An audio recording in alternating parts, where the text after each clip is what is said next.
नमस्कार दर्शकों, भारत राष्ट्र विजयन्ते तराम। मैं देवेंद्र सचान, जिम्सी टीवी में आपका स्वागत है।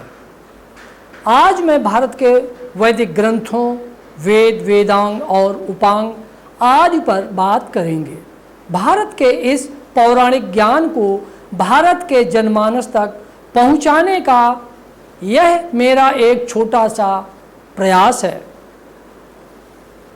वेद भारतीय दर्शन में या कहें भारतीय संस्कृत के मूल वेद है।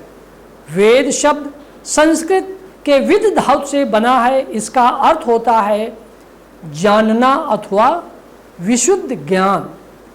पूर्व काल में लिपिबद्ध ज्ञान ना होकर श्रुति यानी सुन करके एवं उसी का सस्वर पुनराचरण करके इस तरह की परंपरा से ज्ञान प्राप्त किया जाता था, जो कई युगों से यह परंपरा चली आ रही है। वैदिक काल में मानव जाति के समाज का किस प्रकार विकास किया, इसका ज्ञान वेदों से ही मिलता है। जैसा कि वेदों अखिलो धर्म मूलो ऐसा कहा जाता है। वेद विशुद्ध ज्ञान यानी संपूर्ण ज्ञान वेद है। जैसा कि बताया कि वेद शब्द का अर्थ ज्ञान, महत ज्ञान अर्थात पवित्र ज्ञान है। वेद शब्द संस्कृत के विद धातु से बना है, जिसका अर्थ होता है जानना। वेद को सृष्टि का संविधान भी माना जाता है।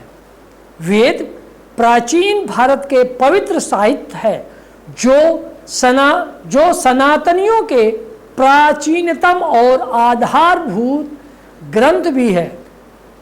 वेद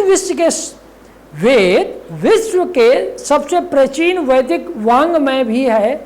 भारतीय संस्कृत में वेद सनातन वर्णाश्रम धर्म के मूल और सबसे प्राचीन ग्रंथ हैं। वेद शब्द संस्कृत भाषा के विद ज्ञाने धातु से बना है। इस तरह से वेद का शाब्दिक अर्थ ज्ञान है।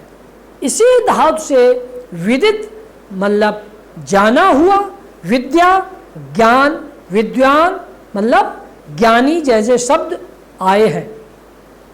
वैदिक सनातन धर्म के सर्वोच्च और सर्वोपरि धर्म ग्रंथों का समूह है।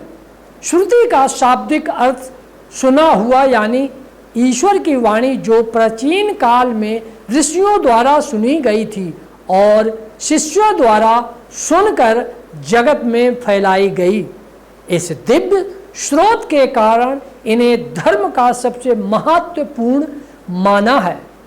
इनके अलावा अन्य धर्म ग्रंथों को स्मृति माना गया है, जिसका अर्थ होता है मनुष्यों के स्मरण और बुद्धि से बने ग्रंथ, जो वस्तुतः श्रुति के ही मानवीय विवरण और व्याख्या माने जाते हैं।